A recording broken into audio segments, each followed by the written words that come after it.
अगर बांग्लादेश पाकिस्तान नहीं बना होता, इस तरीके से हिंदुओं को नहीं जलाया गया होता, और अगर ऐसा करता तो उसकी क्या दुर्गति होती, देखो ये वो भी जानता है। प्रधानमंत्री मोदी जी, अगर आप बांग्लादेश पर आक्रमण नहीं कर सकते तो प्रधानमंत्री के पद को छोड़ दीजिए।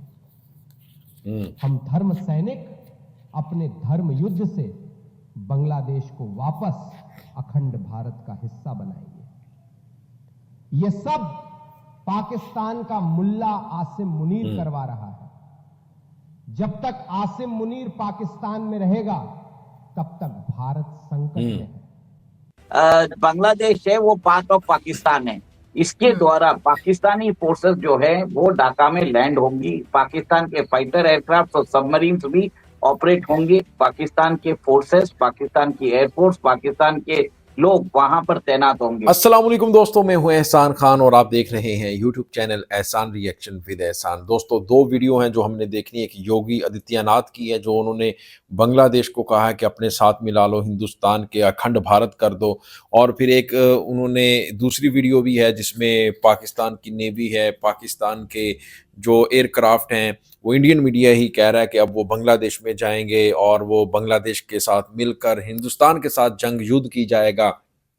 ये इंडियन मीडिया कह रहा है। दोस्तों, आइए दोनों वीडियो देखते हैं योगी साहब क्या कह रहे हैं। आसिम मुनीर, जनरल आसिम मुनीर पाकिस्तान से इतने ज्यादा डर गए हैं, बांग्लादेश से इतने ज्यादा खौफजदा हैं, इतनी तकलीफ है बांग्लादेश को साथ मिलाने की, इनको बहुत ज्यादा जल्दी है। पहले भाई आप अपने वेस्ट बंगाल को तो बचा लो, पहले मेघालय को तो बचा लो, और भाई पहले त्रिपुरा को तो बचा लो, फिर आप जाना वेस्ट बंगाल में, उसमें बांग्लादेश में। पहले भाई आप अपनी स्टेट्स को तो बचाओ, सेवन सिस्टर को तो बचाओ। आप कह रहे हो कि हम बांग्लादेश को जनाब कैप्चर कर लें अपने साथ। भाई पहले आप चिकन नेक को बचाओ, वो भी महफूज नहीं है।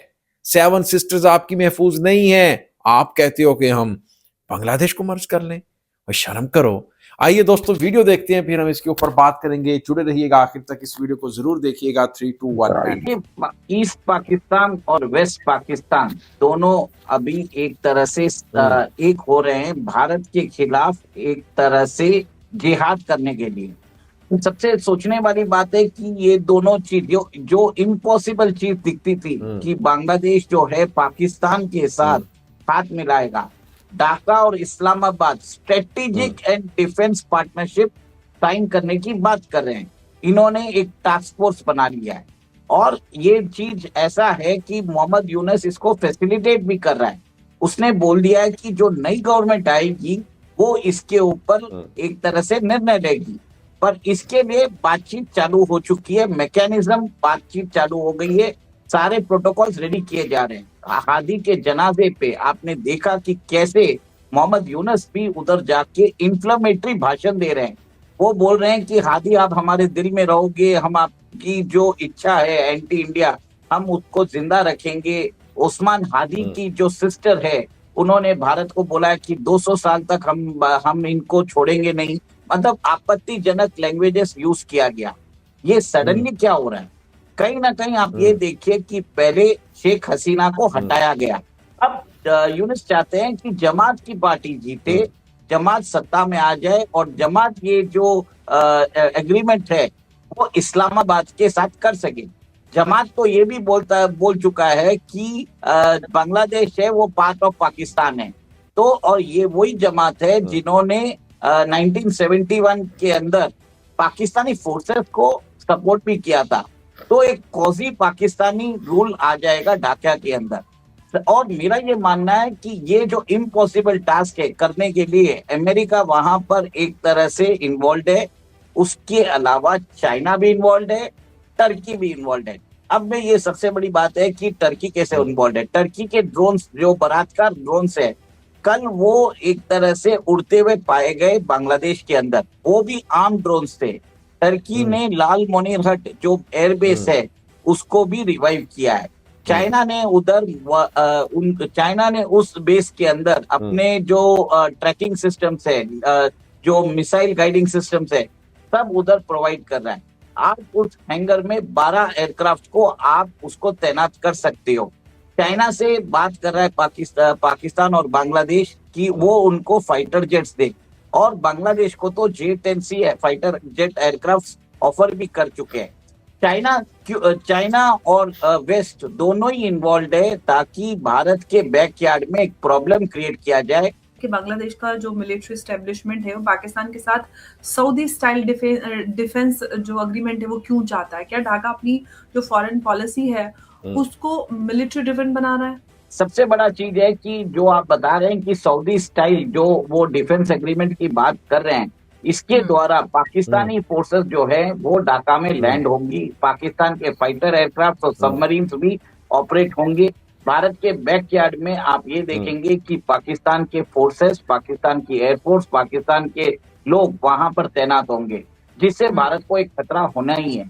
सबसे बड़ी बात यह है कि इतने दिनों तक हम देख भी रहे हैं कि कैसे कराची और चिटगांव के बीच में फेरी सर्विस चालू हो चुकी है, और फेरी सर्विस में बहुत सारे कयास लगाए जा रहे हैं कि कराची से वेपन्स और गोला बारूद भेजा जा रहा है बांग्लादेश।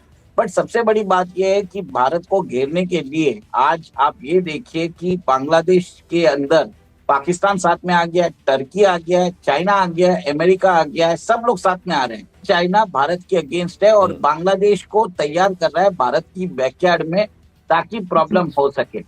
बांग्लादेश ने भारत की वीजा सर्विसेज को सस्पेंड किया है।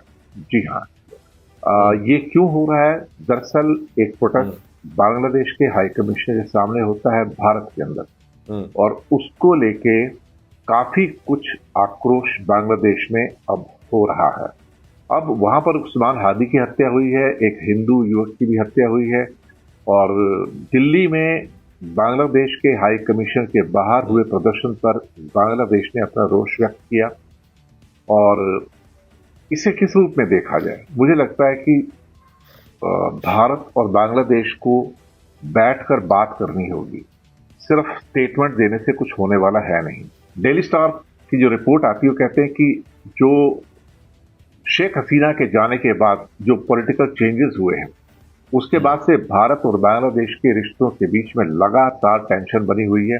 अब ये संबंध और ज्यादा बिगड़ गए हैं। अब बांग्लादेश के अंदर बहुत सारे जो वीजा सेंटर्स हैं वो सस्पेंड हो चुके हैं या काम नहीं कर रहे हैं, और जो इस टाइम काम भी कर रहे हैं वो भी एक तरह से कहा जाए तो सस्पेंशन की हालत में आ गए हैं। ढाका, खुलना और राजशाही जो वहां के सेंटर थे वो भी क्लोज हो चुके हैं।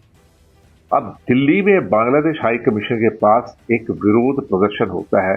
ये अपने आप में शायद एक प्रोवोकिंग पॉइंट के रूप में लिया जा सकता है।